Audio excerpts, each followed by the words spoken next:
नमस्कार. आज आपण दुधी भोपळ्यापासून अगदी झटपट तयार होणारे पराठे तयार करणार आहोत. या पराठ्यांना रंग पाहणा अगदी सुरेख आलेला आहे. कोणत्याही प्रकारची पूर्वतयारी न करता अगदी 15 ते 20 मिनिटांमध्ये हे पराठे तयार होतात.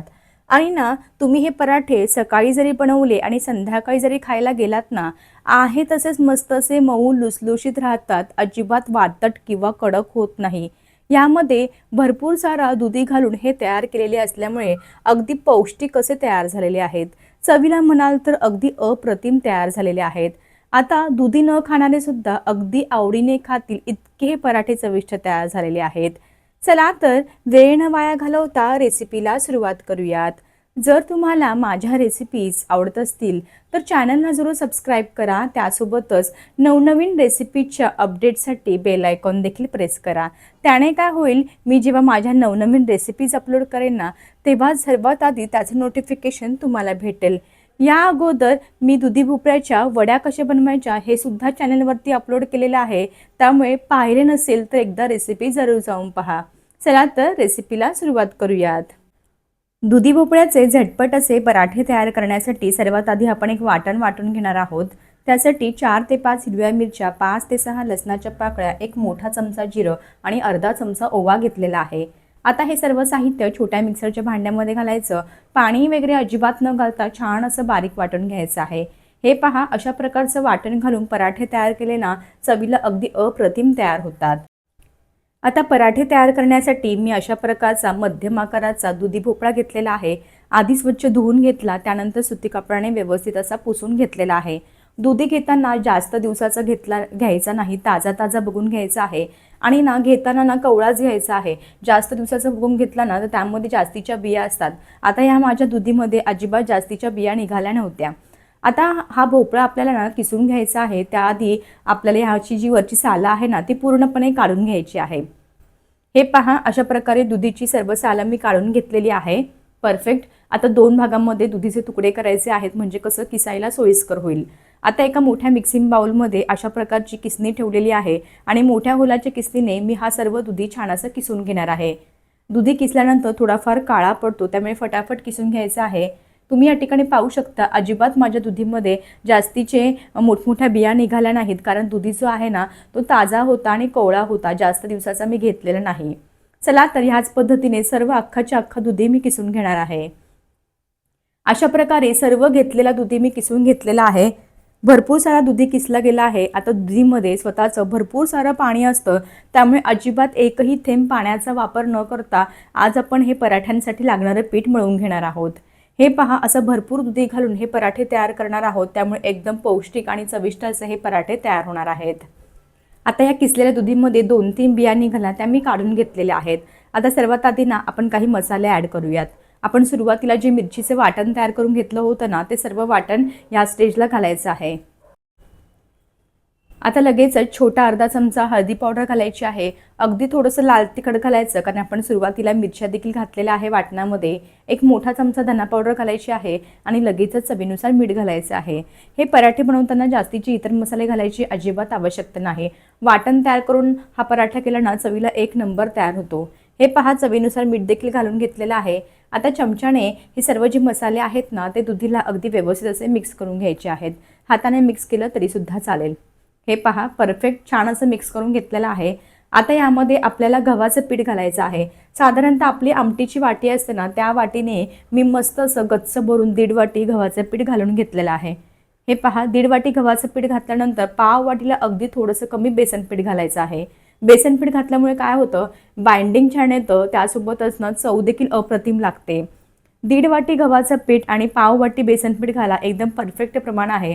जर तुम्हाला थोडंसं सैलसर वाटत असेल ना पीठ, तर तुम्ही यामध्ये अजून गव्हाचं पीठ घालून याची कन्सिस्टन्सी ॲडजस्ट करून घेऊ शकता. काही दुधीमध्ये पाण्याचं प्रमाण जास्त असतं, त्यामुळे तुम्हाला गव्हाचं पीठ जास्तीचं लागू शकतं.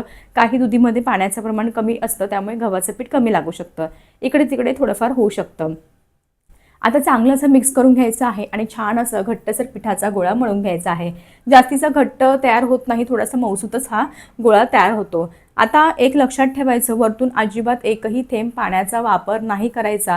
पाण्याचा वापर न करता या सुटलेल्या दुधीच्या पाण्यामध्येच आपल्याला हे पीठ मळायचं आहे. त्यामुळे वरतून तुम्ही आधीच पाणी मेरे घालायची अजिबात घाई करू नका. ह्या सुटलेल्या पाण्यामध्ये छान असं हे पीठ भिजलं जातं. हे पहा, अशा प्रकारे जरासुद्धा पाण्याचा वापर न करता मस्त असं मी पराठ्यासाठी लागणारं पीठ भिजवून घेतलेलं आहे. तुम्ही या ठिकाणी कन्सिस्टन्सी पाहू शकता, अगदी परफेक्ट आहे. जेवढं मी 1.5 वाटी गव्हाचं पीठ आणि पाव वाटी बेसन पीठ वापरलं ना, तेवढंच मला या ठिकाणी लागलेलं आहे. वरतून एक्स्ट्राचं गव्हाचं पीठ वगैरे मी अजिबात घेतलं नव्हतं. परफेक्ट, जास्तीचं घट्ट नाही, जास्तीचं पातळ नाही, अगदी मीडियम कन्सिस्टन्सी आहे पिठाची. तुम्ही या ठिकाणी बघून घ्या, परफेक्ट. आता ना आपला पोहे खाण्याचा चमचा असतो ना, त्या चमच्याने 2 चमचे तेल घालायचं आहे आणि पुन्हा चांगलं असं मळून घ्यायचं आहे. तेल घातल्यामुळे काय होतं, आपले जे पराठे आहेत ना, खूप छान असे मऊ लुसलुशीत तयार होतात. तुम्ही तेल घालू शकता, लोणी घालू शकता किंवा तूपसुद्धा ॲड करू शकता तुमच्या आवडीनुसार. हे पहा, अशा प्रकारे पराठ्यासाठी लागणारं पीठ मस्त असं भिजवून तयार आहे.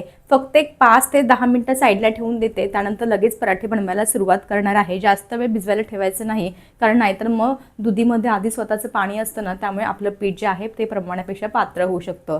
हे पहा, फक्त 10 मिनिटं साईडला ठेवलेलं होतं. लगेच मी याचे पराठे तयार करायला सुरुवात करणार आहे. लागेल तेवढा पिठाचा उंडा घ्यायचा आहे. तुम्हाला किती छोटे मोठे पराठे हवे असतील ना, त्यानुसार तुम्ही पिठाचा उंडा घेऊन हे पराठे लाटून घेऊ शकता. असा उंडा तयार केल्यानंतर गव्हाच्या पिठामध्ये चांगला असा डिप करून घ्यायचा आहे आणि आपण नॉर्मली पोळी कशी लाटतो तसाच हा पराठा लाटून घ्यायचा आहे. सुरुवातीला असा थोडासा पुरीसारखा आकार देऊन थोडंसं तेल लावायचं आहे. चांगली अशी हा जो उंडा आहे तो फोल्ड करून घ्यायचा आहे आणि उंडा व्यवस्थित बनवून घ्यायचा आहे. पुन्हा गव्हाचं पीठ लावायचं आहे आणि पराठा लाटून घ्यायचा आहे. आता तुम्हाला कसा पराठा आवडतो, जास्त पातळ हवा असेल तर पातळसुद्धा लाटू शकता, जाड हवा असेल तर जाडसुद्धा लाटू शकता. हे पराठे बनवताना अजिबात फाटत वगैरे नाही. असं नाही की दुधीमध्ये भरपूर सारं पाणी असतं त्यामुळे पराठे लाटता येत नाही वगैरे, असं काहीच नाही. जेवढे पातळ हवे ना तेवढे पराठे तुम्ही लाटून घेऊ शकता. फक्त त्या कडा आहेत ना थोड्याफार तुटू शकतात, कारण दुधी आहे यामध्ये, आपण किसलेला वापरलेला आहे, त्यामुळे अगदीच छान असं गोलाकार तयार होणार नाही. हे पहा, अशा प्रकारे मी मस्त असा पातळ पराठा लाटून घेतलेला आहे. अजिबात जाडसर ठेवलेला नाही. अजिबात मला हा पराठा लाटताना फाटलेला वगैरे नाही. मस्त असा सरसरीत लाटून तयार झालेला आहे. एका साईडला पॅन देखील चांगला असा गरम करून घेतलेला आहे.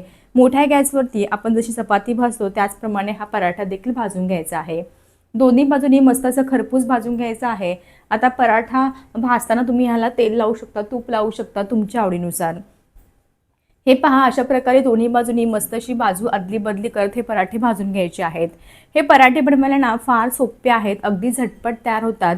आता घरामध्ये दुधी भोपळा आणला म्हटल्यावर ती दुधीची भाजी बऱ्याच जणांना आवडत नाही, तर दुधीचे असे वेगवेगळे प्रकार करून तुम्ही खाऊ शकता. हा पराठा जर तुम्ही मुलांना टिफिनमध्ये दिला ना, त्यांना वाटणार सुद्धा नाही की हा दुधीपासून बनवलेला आहे म्हणून. इतका चविष्ट लागतो. मागच्या रेसिपीजमध्ये मी दुधीच्या वड्या कशा तयार करायच्या ना हे सुद्धा सांगितलेलं आहे. रेसिपी पाहिली नसेल तर जाऊन नक्की चेक करा. भरपूर साऱ्या वेगवेगळ्या रेसिपीज आपण आपल्या चॅनलवरती अपलोड करत असतो. एकदा चॅनलला नक्की भेट द्या. हे पहा, अशा प्रकारे दोन्ही बाजूनी मस्त असा खरपूस पराठा मी भाजून घेतलेला आहे. तेल लावून घेतलेला आहे आणि छान असं भाजून घेतलेला आहे. रंग पहा, अगदी सुरेख आलेला आहे. भाजून घेतलेला पराठा एका प्लेटमध्ये काढून घेऊयात. ह्याच पद्धतीने आता मी उरलेले सर्व पराठे तयार करून घेणार आहेत. मी मस्त असे मोठे मोठेच पराठे तयार करून घेतले, त्यामुळे साधारणतः माझे मळून घेतलेल्या पिठामध्ये 10 ते 12 पराठे तयार झाले होते. तुम्ही छोटे छोटे तयार करणार असाल तर जास्तीचे सुद्धा होऊ शकतात. हे पहा, अशा प्रकारे मी 2 पराठे तयार करून घेतलेले आहेत. बाकीचे उरलेले सर्व पराठे आता हळूहळू तयार करून घेते.